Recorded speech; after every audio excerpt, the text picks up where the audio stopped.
لوگ قصے سنا رہے ہیں کہ بھائی بدر کے اندر بھی اگر یہ لوگ ہوتے، احد کے اندر اگر یہ لوگ ہوتے تو عبداللہ بن ابی والا کردار ادا کر رہے ہیں. تو میں سوال پوچھتا ہوں آگے بڑھ کے.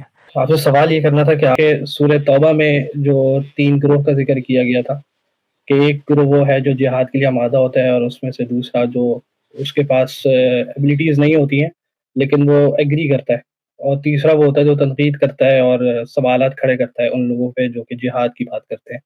غزوہ خیبر تھی میرے خیال سے، جس میں رسول صلی اللہ علیہ وسلم نے یہودیوں کے ساتھ وہ ان کے جو ڈیٹس کے جو درخت تھے اس کو کاٹ کے ان کی اکانومی میں کچھ کیا تھا، مطلب بائیکاٹ کیا تھا. جس کی جو پہلی چیز آپ نے عرض کی کہ سورہ توبہ کے اندر، سورہ توبہ کہیں سے شروع ہوتی ہے یا صرف یہی آیت ہے پوری سورہ توبہ کے اندر؟ اگر کہیں سے شروع ہوتی ہے تو یہ دیکھا جائے گا کہ یہ جو بات ہو رہی ہے یہ کن سے ہو رہی ہے، یہ کن کے لیے ہو رہی ہے، اور یہ کیوں ہو رہی ہے. اس کو سورہ توبہ بیان کرتی ہے، وہ پوری سورہ توبہ بیان کرتی ہے. میں مثال کے طور پر ایک آپ سے پلٹ کے بھی بیچ سے آپ نے ایک سوال کیا نا کہ سورہ توبہ کے اندر یہ بھی لکھا ہوا ہے کہ ایک گروہ ہے جو جہاد کی مخالفت کرتا ہے، اور لوگ اس کی تطبیق ہمارے اوپر کر رہے ہیں کہ سورہ توبہ نے ہم لوگوں کے بارے میں کہا ہے. میں اگر آپ سے پوچھوں پلٹ کے کہ سورہ توبہ کے اندر لکھا ہوا ہے فَاقْتُلُوا الْمُشْرِكِينَ حَيْثُ وَجَدتُّمُوهُمْ خُذُوهُ وَاحْصُرُوهُ وَخُذُوا لَهُمْ كُلَّ مَرْصَدٍ، کہ یہ مشرک جہاں تمہیں ملیں ان کو گھات لگا کے مار دو. حَيْثُ وَجَدتُّمُوهُ خُذُوهُ وَاحْصُرُوهُ وَخُذُوا لَهُمْ كُلَّ مَرْصَدٍ. اور میں آپ سے جواب میں پلٹ کے پوچھوں کہ پاکستان کے اندر کبھی آپ نے کوئی مشرک دیکھا ہے، کوئی ہندو دیکھا ہے چلتے پھرتے ہوئے کراچی میں، لاہور میں؟ آپ نے اس کو قتل نہیں کیا. سورہ توبہ میں تو لکھا ہے فَاقْتُلُوا الْمُشْرِكِينَ حَيْثُ وَجَدتُّمُوهُم، کیوں نہیں مارا آپ نے اس کو؟ تو اس طریقے کا جو استدلال لوگ کرتے ہیں ان کے اوپر رحم آتا ہے، ترس آتا ہے کہ وہ لوگ نہ اس چیز سے واقف ہیں کہ یہ ہدایت پوری کیا بیان ہوئی ہے، کن کو مخاطب کیا گیا ہے، کن کو کہا جا رہا ہے. وہ بھائی وہ سورہ توبہ جہاں پر آئی ہے اس سورہ توبہ پہ بسم اللہ ہم نہیں پڑھتے. کیوں؟ عذاب کی صورت ہے. کن پر عذاب کی صورت ہے؟ جنہوں نے پیغمبر کی مخالفت کی ہے.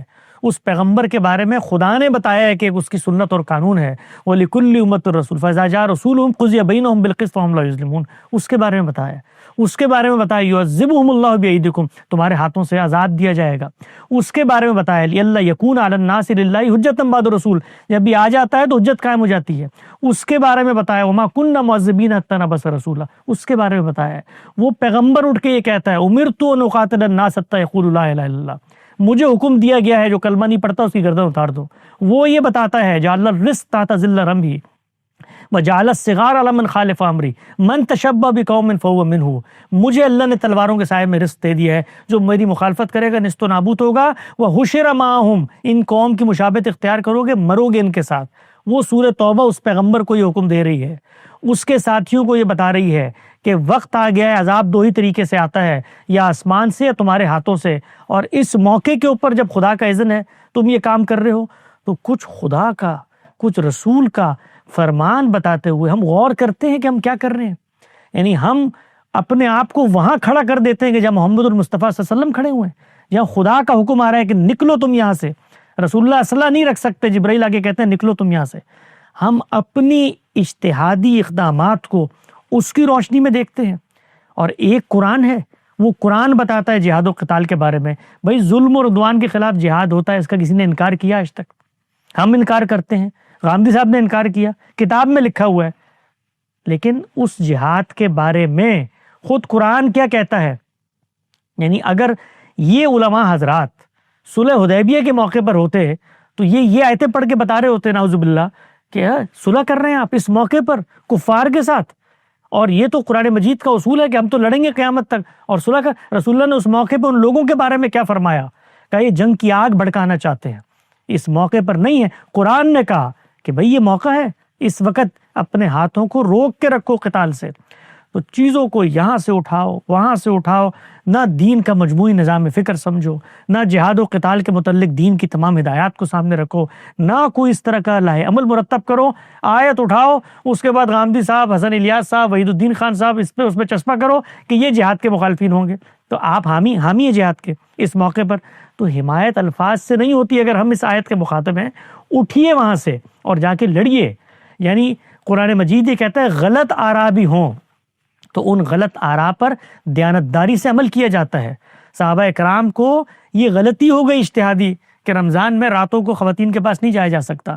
لیکن پھر بھی چلے گئے. تو قرآن مجید نے کیا کہا؟ کنتم تختانون انفسکم، خیانت مت کرو.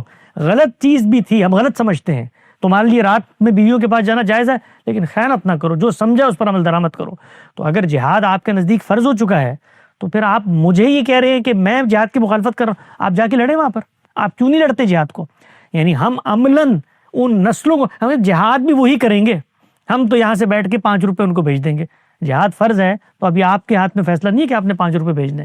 کس کی قیادت میں جہاد ہو رہا ہے؟ جنہوں نے جہاد کیا ہے وہ جہاد کرنے کے وقت پوری ملت کو جہاد میں آمادہ کرنے کے لیے انہوں نے مشورہ کیا تھا. یہی بات تو میں نے کی اور گالیاں کھائیں. یہی بات تو میں نے کی بھائی کہ آپ اگر جہاد پہ بھی جاتے ہیں تو وہ جو جہاد پر لے کے جا رہے ہیں اس کے لیے کوئی ملک ہے، کوئی مشورہ ہے، کوئی مذہب ہے، کوئی ریاست ہے، کوئی ملت ہے، اس کو آپ کہتے ہیں کہ سب شریک ہو جائیں. کیونکہ سورہ توبہ میں لکھا ہے بعض لوگوں نے جہاد کی مخالفت کی تھی. تو اس وقت مثال کے طور پر پاکستان کی فوج یہ کہہ رہی ہے کہ ہم جہاد کر رہے ہیں خوارج کے خلاف. آپ اگر مخالفت کر رہے ہیں تو میں سورہ توبہ کی آیت اٹھا کے آپ پہ ڈال دوں. یہ کس دنیا میں ہم رہتے ہیں؟ یہ کیا باتیں ہیں جو ہم کرتے ہیں؟ یہ ادھر ادھر کی ملاحم کی روایات، ان کا نہ سیاق پتہ نہ سباق پتہ، قرب قیامت کی علامت. اور فتح و ملاحم کے اوپر ہم نے روایتوں پہ کام کیا ہے، کبھی موقع ملے اس کو دیکھیں. یہ اس میں سے بیشتر روایات لوگوں نے بنائی ہوئی ہیں. قرآن مجید وہ تصویر کشی کرتا ہے ان کی الغار ہوگی، ہم بالکل زوال آشنا ہوں گے، یاجوج ماجوج نکل پڑیں گے. تو خود قرآن مجید نے بتایا ہے اور نکلنے کے بعد ہم نے کیا کرنا ہے؟ اپنے آپ کو ہلاک کر دینا ہے. تو ان چیزوں پر غور و فکر کریں، ان چیزوں پر تدبر کریں، ان چیزوں کے بارے میں سوچیں. اور یہ مذہبی نیریٹیوز ایک ادھر سے اٹھایا، دوسرا ادھر سے اٹھایا، تیسرا ادھر سے اٹھایا. خیبر میں مثال کے طور پر، وہ خیبر کس نے کیا تھا بھائی؟ وہ خیبر اللہ کے پیغمبر نے کیا تھا. کس کے اذن پہ کیا تھا؟ خدا کے اذن پہ کیا تھا.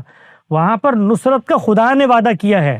وہ کہتا ہے کہ تم نہیں مٹھی پھینکتے، میں پھینکتا ہوں. وما قتلوا وما کن اللہ قتل، ہم نے قتل کیے ہیں.